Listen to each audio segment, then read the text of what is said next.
Welcome to another episode of the Dentology podcast, where we discuss the business of dentistry.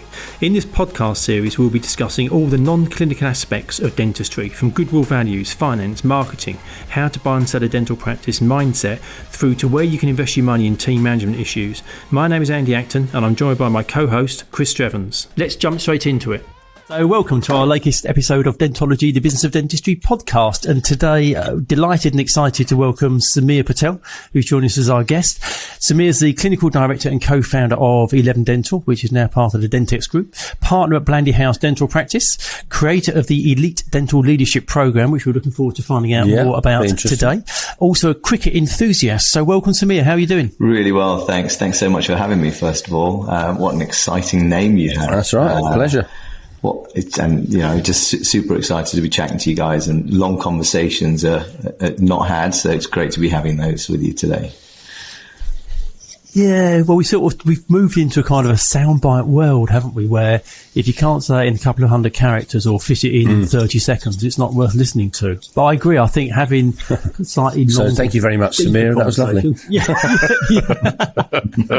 I think it's good. I think it's good to have those longer conversations.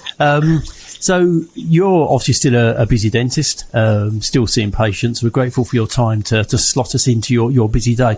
But before we get into kind of your professional career and other things you're doing with that leadership program, can you set the scene for us? What was your childhood like? What was the young Sameer doing, running around in his shorts? Definitely I was in shorts. I was in shorts for a very long time. My whole primary school was in shorts, and I have this joke with my family, my legs just don't get cold because I've worn shorts through the winters. So I could wear shorts anytime. So you could have been a postman in another life. Yeah, I really could have. I tell you, I really could have. And so my childhood, nothing very, very interesting about it, in that I was a very happy boy, had a warm, big family around me, was allowed to develop my own skills, my own interests. There wasn't too much pressure. There was pressure for me to work, coming from an Indian background family. But also Dad was a doctor, Mum was a housewife, I had a sister. We had an extended family. A lot of our weekends were spent with family, cousins, and still today that they're very much my core of what I do at weekends, spending time with family. So I think, I've had really an uneventful, I would say, childhood, very loved. But I think that's part of what I've learned in being a dad now today as well, and trying to give as much love as possible, trying to get to know my children rather than imposing so much on the children that they're not sure where they're going, because they've got they're coming through you, and they don't belong to you. And these are, in my readings, these are sort of things I'm understanding. But I think that's what my parents did really well. They just allowed me to be. And although I do try and help my kids' schoolwork, my parents weren't that fast. Just get the grades and get it done. And I think Dad was frustrated that I wasn't studying because I was playing cricket or hockey or rugby all the time. But sport was my primary passion growing up. And I think that competitive, disciplined instinct I had was crucial to everything I am today. But hopefully, as we go through this, what I've achieved today, and hopefully going to achieve lots more. The bedrock is that atomic habit, the discipline of what you do on a regular basis to allow you to achieve something. It doesn't happen overnight. I always think sport and schoolwork go together really well. I did lots of swimming when I was younger, so I would swim, 4 hours a day or whatever. You get up, go swimming, get on the bus, go to school, do school, get on the bus, go swimming, go home, eat your tea, do your homework. But in a way, I felt that it was probably really, even at the time, I'm not too sure I was particularly impressed with it, but it was a really good discipline, because you only have X number of hours to fit everything else in. So you sort of just have to get it done, don't you, really? Otherwise everything starts to slip, and you sort of set your boundaries and your own internal boundaries, I found. Yeah, and Chris, and that's I think that atomic habits, that self-discipline for time, and having that certain time allocated is really important, because you've got to get it done, and then something else is happening. Whereas too often we just let things linger, and I've got to do things, and it's done over 2 or 3 days. Sorry, Andy, I interrupted you as well. You were saying. No, I was going to say, I was just going to say that Atomic Habits, the James Clear thing, but going on to that kind of that discipline, it's that classic thing is that if you want something done, ask a busy person. Because they just have that ability to fit it in because they've got structure and systems of what it is they're doing and what's important. We all know what it's like when you've got a day where you haven't got much to do, that stuff still fills the day. Yeah. Whereas when you've got lots to do, you still get that done as well. So I think having that system and that structure, and even more so for people working in dentistry, it's a very busy world, it's a busy life, it's a demanding profession, and if you don't have those systems in place, it can feel a bit overwhelming. Well, everything sort of leaches, doesn't it? It's about that classic thing, you put something on a blotting paper and it just slowly sort of leaches out to everything. Yeah. And you think, well, it only started off as one little drop, and now look at it, it's all over the place. Yeah. So you were making reference to your obviously the Indian culture and the Indian family in terms of working hard, which is kind of quite well known. Were you pushed in the direction of dentistry? Was that your choice? Was it something that the family encouraged you from quite a young age, or did you find that yourself? And I think I was surrounded by a lot of doctors and dentists, and although I never thought that's the direction I would go down, as I got a little bit older, and I always recollect a day when I was 15 and I really wasn't studying hard at work. And I spoke to a guy who was a dad's friend who was a pharmacist, and he just explained the consequences of not working hard when you're younger. You're just going to have to work hard when you're older. And that made it so clear to me that, come on, pal, you got to pull this out. Otherwise, you're going to just work and work and work. And although I don't like GCSEs and A-levels, whether we like it or not, society puts these jumps in for us, and you've got to do really well at them. It's not us that wants them, it's society puts them in, and that dictates where your next steps will be. So even now as a dentist, definitely. I'm talking to my patients who are 14 to 16 to 18. I always say, look, I know it's just a short period, but this is a really important period for you to study, and you will not today understand the benefits of working hard now, because what it will do will open out things like universities, friendship groups, successful entrepreneurs group. That's always just going to grow and grow and grow. But what happens then is just, you got to do well in these GCSEs and A-levels. And so that's, again, part of parenting, just making sure that your children are exposed to aspirational people. So rather than, I think it's the adult brain starts developing when they're 13, and all these kids think they're already adults, but it doesn't mature until they're 27. Yeah. And so you need external influence, not your parents after the age of 13, to inspire you or mentorship you. And so now I have a 13-year-old. I don't even say too much. I just expose her to people who I think would have good influence on her. And it's for her to then take that away and try and make her own decisions, because we know nobody wants to be told what to do. It's that classic thing. Oh, sorry. Yeah, nobody wants to be told what to do. I was going to say, it's that classic thing, isn't it? Yeah. Yeah, and as I say, when you can say something to your children and they don't listen, but someone else can say the same thing to your children, and so they go, "Oh yeah, great idea." It's like, so true. So true. But it's just the way it is, isn't it? It's just like it is. I mean, that's quite impressive actually, that you listened at 15. Do you know what I mean? It must have been someone that you looked up to, because I can imagine a lot of 15-year-olds would have been, right, in one ear, out the other. But it's a really good one, actually, isn't it? If you don't work hard now, you'll have to work harder later. So why not just get it out of the way? Did it make sense to you, Sameer, as a 15-year-old, when you heard that? Did it really sink in and make sense to you? It really did, because he analogized sort of skimmed off the surface. Yeah, he analogized it to stacking shelves at Tesco. Yeah. And all of that sort of came together, and you had a young boy that had potential, that was just interested in sport, and all of a sudden realized, actually, no, I've got to get my head down here. I've got to get through these jumps. Right. And who knows where that's going to take me? One doesn't know, right? But what you do know is you've got to get over the first jump and then allow yourself to choose 3 subjects to enter the second jump. And you really hope that everybody has access to that sort of information, because if you're at a fork in the road and you continue to, enjoy school life but not work particularly hard, or you hear a line like that and that takes you down a path of working hard, which opens up all those opportunities.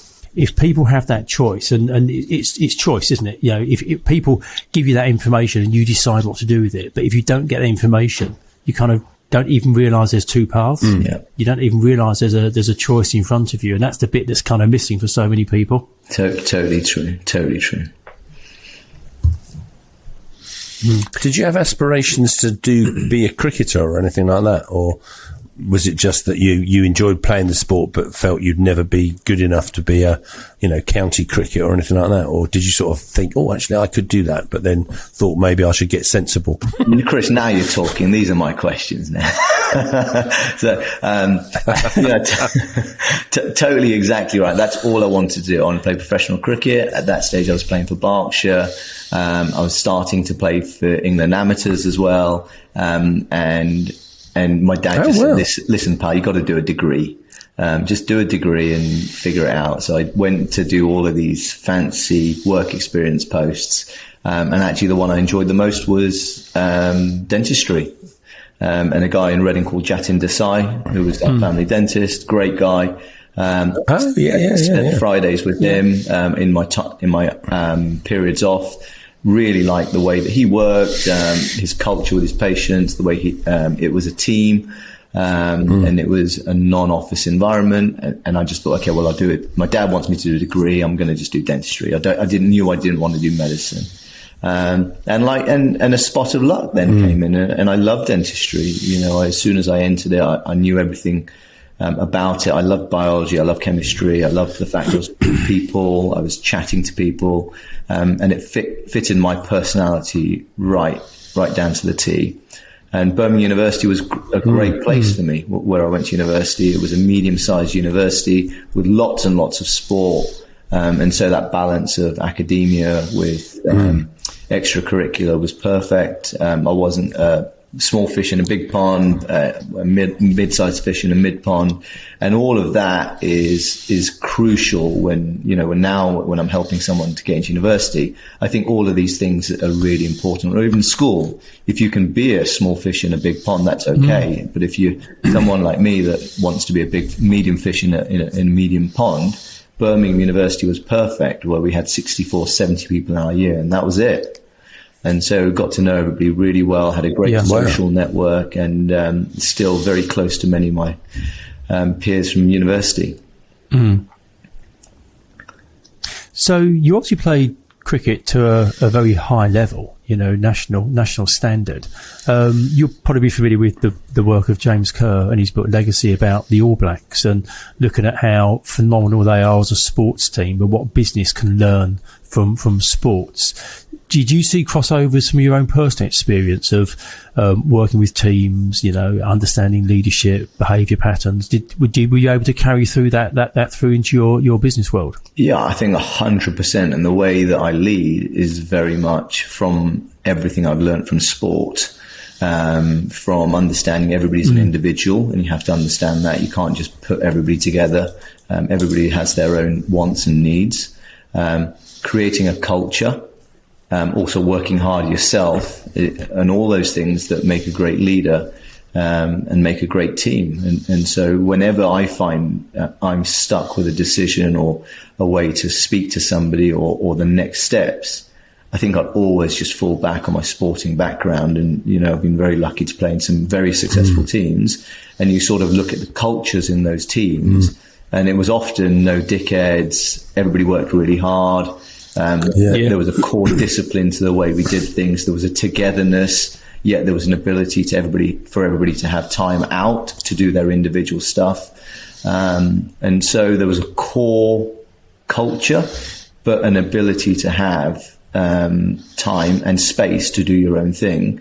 But more than anything else, non-blame culture. And so this non-blame culture that these successful teams I played in has taught me that we just don't, what was wrong with the system? Why didn't that go quite right? Can we do some more training? And then all of a sudden that receptionist or that nurse is working harder for you than you ever thought they could do. because we've not gone down to the old school micromanagement culture of how I think old school dentists used to manage a dental practice. But dentistry has moved on so much since then, and practices are bigger, they're multidisciplinary, teams are bigger, and our ability to have to manage that has to be on a cultural basis. Everybody buys into that culture. We recently had a team meeting at Elleven for the team, and I didn't say anything because I asked them to set our new core values. And one of the things I was so proud of them, they just culture was one, and then courage was the other. Courage to be able to say you've done something wrong. Brilliant. Courage to be able to say, actually, tell a patient, no, that's not possible. Or tell a dentist that you've got the booking wrong. Courage to actually grow yourself. So actually, they came up with all of these things. And so therefore, now having been at the helm of that practice for 11 years, actually, there's less to do. And therefore, that allows me to then open my visionary side of my brain out to then think of what are other things that we can do. And I think if you changed. Oh, sorry. Yeah. Sorry? I was just going to say, if you get a strong culture, I think things like courage sit beneath that, don't they? If you've got a culture where people feel supported, protected, enabled to express themselves, then that in itself brings courage, that you feel you can be who you want to be without being shot down by somebody or without being heard or without being laughed at for coming up with an idea because it might be a bit foolish. You want an environment where people can be themselves. And I think if you get to that, that's kind of the holy grail. And it's very almost counter the current society, isn't it? Because society is very much, or appears to my uneducated knowledge, very much a blame culture. If someone did something wrong, I'm going to point a finger at you because I want to blame somebody to whatever it might be. And I think if you can build that culture where actually it's okay to make mistakes, then everyone grows from it, because then people are prepared to try things. Yeah, that's where growth comes from, doesn't it? Mistakes. That's how we improve. We try things that don't work out. We understand why it didn't work out. We improve, and then you kind of get better. Henry Ford, isn't it? A quote we use from Henry Ford that says, "If I asked people what they'd wanted, they'd have just said faster horses." Rather than cars. And that's it. People say, I just want a horse that goes quicker. Yeah. Car? What's a car? I don't know what a car is. I don't want a car. You have to stretch out. So on the business side of things, Sameer, owning a practice isn't for everybody, and people shouldn't feel like to kind of get on the next step of the ladder in dentistry, you have to own a practice. I think you can have a phenomenal career as an associate. Was it a natural evolution for yourself to move from being an associate into practice ownership? Yeah, as an associate in Twyford, working for Oasis as it was then, was a great sounding, because I'd come from a VT practice where my principal understood for financial intelligence and he was happy to share that. Then I went to a corporate environment and understood that the corporate environment not only teaches you the dentistry but also teaches you about the percentage of costs that should be associated with clinical supplies, that should be associated with lab. And this is, there's just a finite structure for this. So therefore we should, and that understanding was actually brilliant, because it gave me just that little bit of light to say, actually, what's the next step from being an associate? Because as an associate, you can live a great lifestyle. But what it doesn't do, it doesn't give you IP, or it doesn't give you a standing to be able to sell something in the future. So for me, now I'm 45 and understand things a bit better. If you've got that, then you have the ability to sell it, and therefore you don't continue to trade your time for money. And therefore you can retire when you want to. And for me, that was fundamental as an entrepreneur that was inside me, that I wanted to create something, but also knew that then there was a cycle that is involved with dentistry of then selling as well. So I think just for me, from a challenge point of view, I was ready to own something or be a partner in something. And I went to a local BDA evening, and someone approached me actually and said, look, I want you to take over my practice. You work locally. And I'd love you to come and have a chat with me. So that was brilliant. And again, networking is so important, and you've got to be comfortable enough to talk to people. Have that openness of body language to allow people to come up to you and perhaps say that as well. And so all of these things that I sort of copy Naval's expression of skill stacking. It's not just dentistry that if the younger crowd are listening, it's not just dentistry, it's the way you talk and your body language, and it's the ability to tell a story, ability to network, to have some understanding of marketing, financial intelligence, all of these, the more you can put in each pot, and almost from a CPD point of view, understand where you're short of these things. Photography would be another one, and understand where your skill set's short, and then make a plan for the next year. Right, this is where I'm not so good, and I'm going to improve myself, and these are the courses I'm going to take, and this is what my outcome I want to be. At the moment, there's a bare minimum of doing what we call the GDC CPD. But actually, if you think above that and think into the clouds, there's this skill stack that actually can make you an even more successful dentist.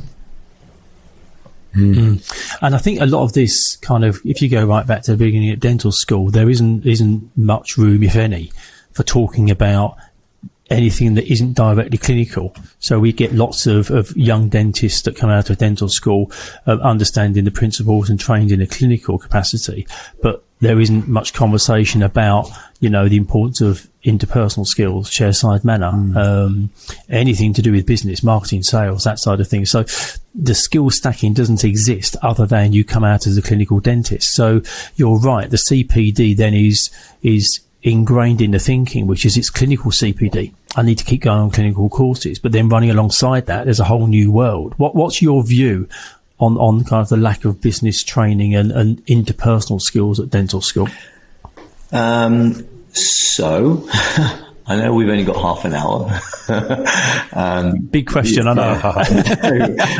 Okay, so in summary, the people that often lead in these schools who teach will be institutionalized within that environment, and therefore they will have a specialist skill set, and that is what they've done for a number of years.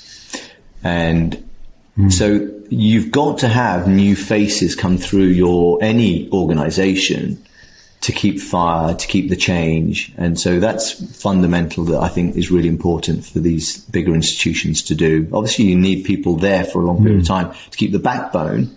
So you need the Frank Lampard. You've got to have, Czech at the back with in the old great Chelsea team, but you need other people around them to move around. I was just about to say, I think we can guess what your team is. Well, it's Liverpool, but I'm just trying to say that backbone was incredible. I can show my mug to you. But in the hospital, I think the evolution of teaching dentistry hasn't occurred, but it has outside dentistry. Outside dental school. And therefore, that is why there is such a plethora of courses to help substitute that. But fundamentally, at university, there's got to be lessons on body language, increased understanding of body language, personal skills, and the way our bedside manner is. Some type of financial intelligence. Because I know you're not signing up for it, but you are going to earn a good salary. So it's actually worth teaching. I was going to say, even as an associate, you're a self-employed person. Yeah. Remember, you've got to pay tax. Yeah. I mean, don't forget that. But I mean, all of that is totally important. It's totally important that all of this stuff. And so what happens is you get people that qualify, that understand dentistry, and then are seeking a lot of knowledge in many different areas. But this is where the high level CPD should come in. Understand where you're not comfortable, whether it be interpersonal skills or storytelling, and start taking these lessons. There's so many online lessons these days that you can even do from home to try and get you better at understanding how to improve yourself. And I just think that people definitely want to improve themselves, and then they take the course and often don't implement. because they haven't got that CPD and direction of this. I'm not putting a number on it now. So whatever you can't track, you can't improve. Yeah. So this is again, implementation is the key. Yeah. Implementation. Absolutely. Yeah. Yeah. Within dentistry, would you say that there is a mind shift happening where CPD is being considered beyond clinical? Are people thinking of CPD in they've got a non-clinical pot and a clinical pot that they're working on, or is it still too heavily geared towards clinical? Well, I think there is obviously a huge amount of clinical out there, and there needs to be, because when you qualify, you've only done a certain amount of dentistry. So that's just obviously paramount. But then once you've gone past that level of understanding, I think growing yourself and growing your network and growing all of these things that we're talking about, I think they're all out there. And therefore, there just has to be the dentists that want to learn. I think there's courses out there, but I think more than ever, I think people are wanting to learn and invest in themselves, and that wellness improvement is there, whether it be from health through to intellectual or through to the way that someone talks.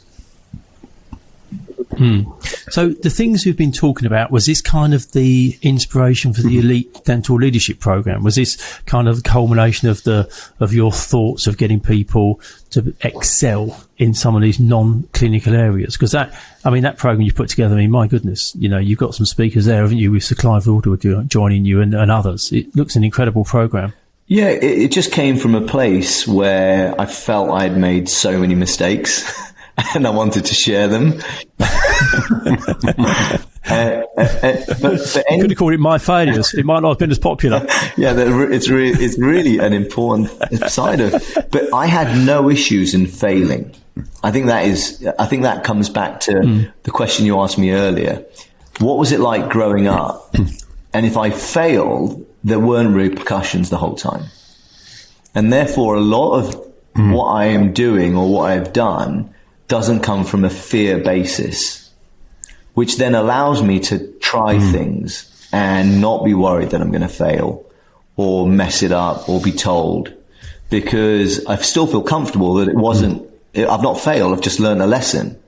And as long as I don't make that lesson twice in a row, then I'm learning.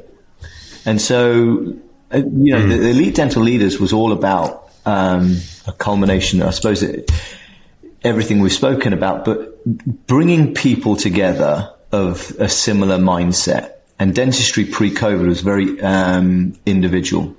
And I think we've got much better at coming together, this type of thing included. And so really, well done, Andy. You've been part of that. So I think we've brought dentists together. We have the Bollywood Ball. We have BACD that's stronger than ever. We have all of these networks FMC are creating. And therefore, there's a togetherness in our society. The only people that aren't on board are the GDC. And they have almost stood aside from the profession and marginalized themselves. But that's okay. As long as we know that's where they're at. We as dentists are actually working closer together. We're learning from each other more and more, as it should be, as other professions do. And therefore, this togetherness we have, which is where Elite Dental Leaders came from, is to bring like-minded people together and for us all to grow together, including myself. I've learned a heap, and we're on the third of four modules from the delegates that are on there. And there's a super bunch that have connected so well. They see each other socially. They know each other's families. They hang out, and that is remarkable in itself to create, because it's like an executive MBA in effect. These people go out, and that's their cohort. And we've almost filled next year's cohort purely on recommendation only from this gang. So the idea is to try and look at every single item of a leader and also incorporate into dentistry, how do we improve that person? And so when we put this together, we just wanted to find out where the short givings were. Now, what is the core of a leader?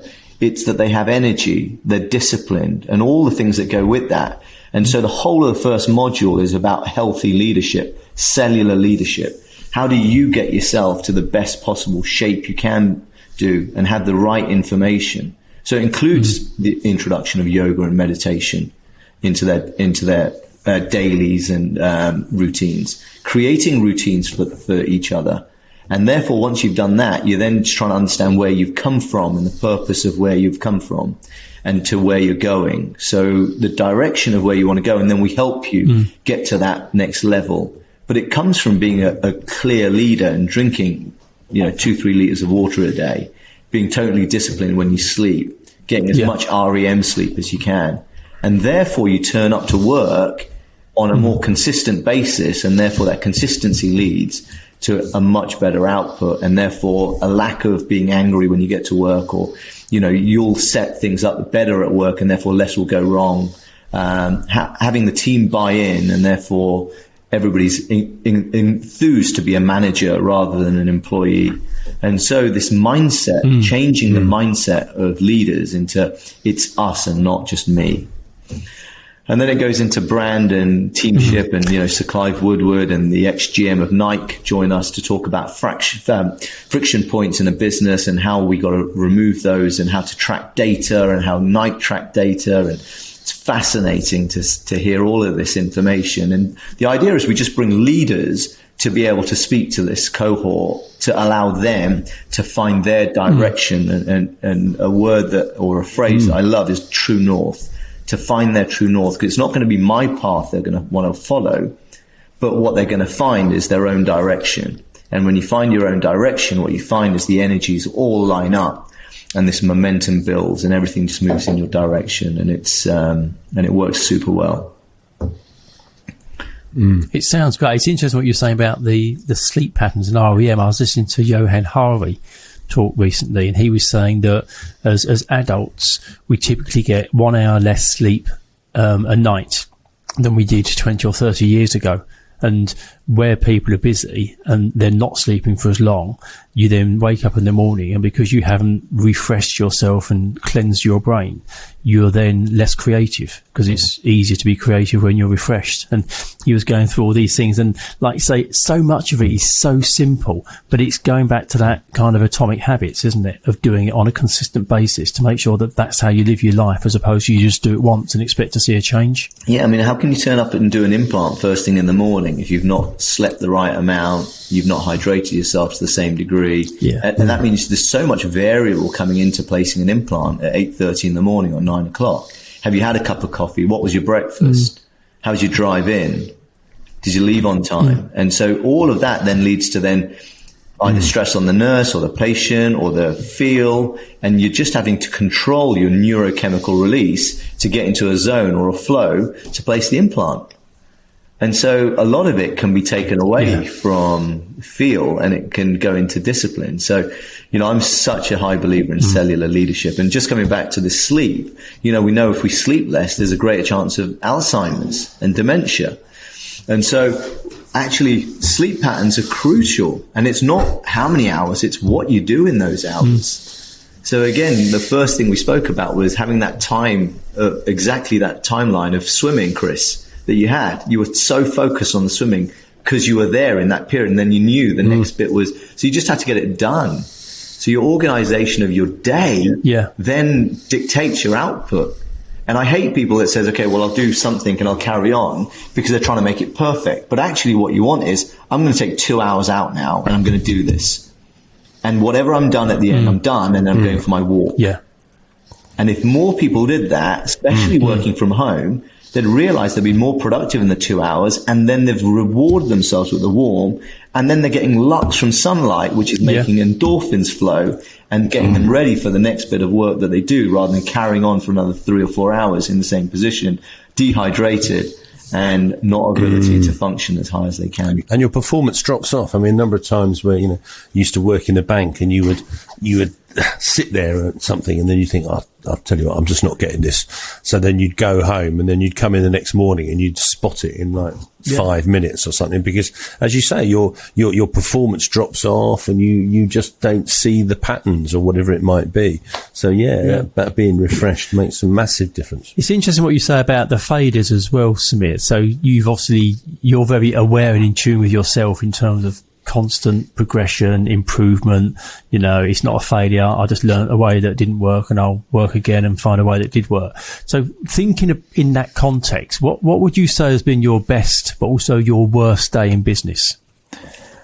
Oh, the worst.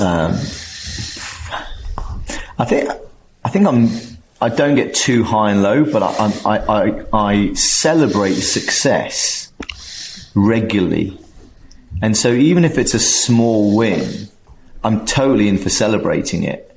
And I think the more you celebrate your successes, the universe gives you more. And so the people that don't celebrate are the ones that are just miserable, and they're like, they've had a great win. But actually, you ask me what. It doesn't have to be a big thing, does it? For me, I'm an excitable person. So even if it's a small thing, I get excited and great, we won it. It's like a game, Andy. For me, it's like, even doing an MOD, a composite, it's like a game. Right, come on, let's get this game right. Let's win this game. And you get it right, wicked. We won that game. That was a good one. And then the next one comes in. And that's it. And then when it doesn't go quite right, I think on my drive home, or if I'm, got some time to contemplate it, I'm like, why didn't that go so well? So I'm also very self-critical about myself and trying to understand why didn't that go so well, and what could I have done, and what was different about that. And therefore, the next time I do it, but that's small wins. Yeah, it's still a win, isn't it? Yeah. I mean, that's small wins. Absolutely. And I think a lot of it's just how you wake up in the morning. If you wake up positively, you'll find wins and positivity. Even if things don't go well, you'll find a better way of improving it. Upstairs in our office upstairs, we've got a whiteboard, and we have a positivity meeting every Wednesday morning. And through the week, the team will add things to the board, and lots of them are small things. Somebody might have had a really good conversation with somebody. Somebody might be in training and have done their first task, unsupervised. And all these things kind of get added to that list as the week goes on. And for 20 minutes on a Wednesday morning, we run down the list, and it's the best feeling ever. Yeah, I love because that. Occasionally you get a big one, you get a big thing, but these small things, it just reminds everybody that, the reason we're good at what we do is because we do a million small things well. Yeah. It's not one big thing. And that just kind of reinforces that attitude. Yeah, I totally love that. I love that. Positivity Wednesdays. But the energy bit, I last saw you at the Private Dentistry Awards, and you sort of bounced over with this energy about your elite dental leadership program, and it's just infectious. You can't help but want to find out more about it because of the energy. No, thank you. No, I mean, it's such a passion, and I've really thoroughly, it's been my favorite thing of 2022. I've loved the group. I've loved teaching. I've loved the tutors coming together. One of the nicest feedbacks of Module 2 was we had 4 tutors there for the delegates. And all 4 tutors stayed both days, even though they weren't teaching. They stayed for dinner. And that just shows a togetherness, not only the group, but the tutor. I mean, I'm talking about Sir Clyde Woodward, turned up the whole of day Friday, even though he was lecturing on Saturday, came out for dinner, hung out with us. And it was brilliant for the cohort, but also just a testament to say there's a unity in what we're doing. And that allowed everybody to feel great about it. And it's a unique course, I know that, and it's for people that have got growth mindset and somebody who wants to better themselves and be a better leader, but also learn from people that have been successful, learn about mistakes. And so therefore there's a mentorship about the program which allows people to progress and get up the ladder quicker than perhaps I have done, and less grey hairs. But as an individual as well, I imagine you must be incredibly disciplined in what you do, because you're still a clinical dentist, you're still involved in practice, you've got your leadership program, and I know you enjoy time away with your family. So have you got any tips for how you maintain that discipline and you're always present and focused on whatever it is you're doing in that moment? I think in some ways I'm really organised, and in some ways I'm really not organised. And I would say the fact that I put in to the diary all the things that I want to do first and that are really important to me, and let everything follow, allows me to be happy in the times of doing the things I need to do and not want to do. That's good. That's good, yeah. And so it therefore follows the book called The Richest Man in Babylon. And very simply, you put in your diary everything you want to do, put your happiness boosters in, whether it's weekends away, dinner nights, friends meeting. And there's always flex on that. And I have to then also be very thankful to Shivani, my wife, who allows me to have all the meetings often at home and out and social and going away and doing all the things I do. I've got an entrepreneur club I'm a member of in America, and I'm going to fly out to the Grand Prix out there beginning of May, which I'm super excited about. And then we play 3 golf courses, then away for the week and come back in the morning of the BDA lectures on the 13th, so I'll come in and lecture on that day. But again, that ability to just go away, network, come back and work, but also then when you're working, being totally... You squeeze a lot into your life, don't you? You squeeze a lot into your life. Going to America for a week for the Grand Prix, 3 rounds of golf, networking. Yeah, I mean, that's a full week. But I think that's just part of... It's not working though, is it? Yeah, it's classic triangle of knowing that as a dentist, clinical is one side, management is another side, but also networking and growing where you can invest is also a different side of it. And if you are entrepreneurially driven and you want to be involved with startup businesses and learn more, what better way than to be part of entrepreneur clubs, both either in this country and obviously now I'm doing it in the States as well, working with tech companies. I like the idea of that. Yeah. Interesting. Not that I play golf, but I quite like the Grand Prix. I just go for a very long walk for 3 days with you. Sameer, we could talk all afternoon, to be honest with you. I think the stuff you're doing is fascinating. I think this new direction you're taking with that leadership program is great. I like that. I think your ability to share the things you've learned in such a positive way is only good for the cohort on your course, and it's good for the profession. I think that will filter out through the profession in terms of how people think about CPD and how they think about, definitely, stacking their own skills to be better in every aspect of their life. I think it's terrific. We always finish up by asking our guests the same 2 questions just to get some insights into where they're at. And the first one that we always ask is, if you could be the fly on a wall with somebody in a certain situation, where would that be? I love tough business meetings and knowing how people deal with difficult situations, and whether it be an FBI negotiator or something like that. There's definitely different ways that they deal with stuff that would be a different level to the way we deal with stuff. So I'd love to be a fly on the wall of an FBI negotiator, I would say. Have you either listened to or read Chris Voss's book? I'm halfway through that, and that's where the inspiration of that answer came from. Right, yeah, it's fascinating, absolutely fascinating, and it's amazing how he can be a terrorist negotiator, but distill it down into everyday life lessons where you can use them and improve your life. Yeah. And then our second question is, if you could meet anyone, who would you like to meet? Who would I like to meet? Oh, there's so many people I'd like to meet. Living or dead? Fact or fiction? Yeah, I think emotionally, I've been out to play cricket in South Africa, and I've been to Robben Island, and having felt what Nelson Mandela went through, of guards urinating on him, and the difficulties of the years he spent there, and having the ability to, in Cape Town, see this guard when he was out and go up to him and ask him how him and his family were, rather than being irate, I think is just aspirational. So I would say Nelson Mandela is somebody that I would love to meet.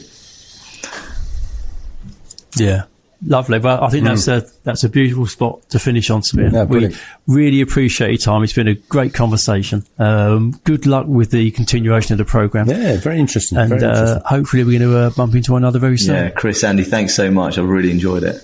I think what struck me about that conversation with Sameer was when he talked about the elite dental leadership program, is it kind of started from him wanting to share his failures.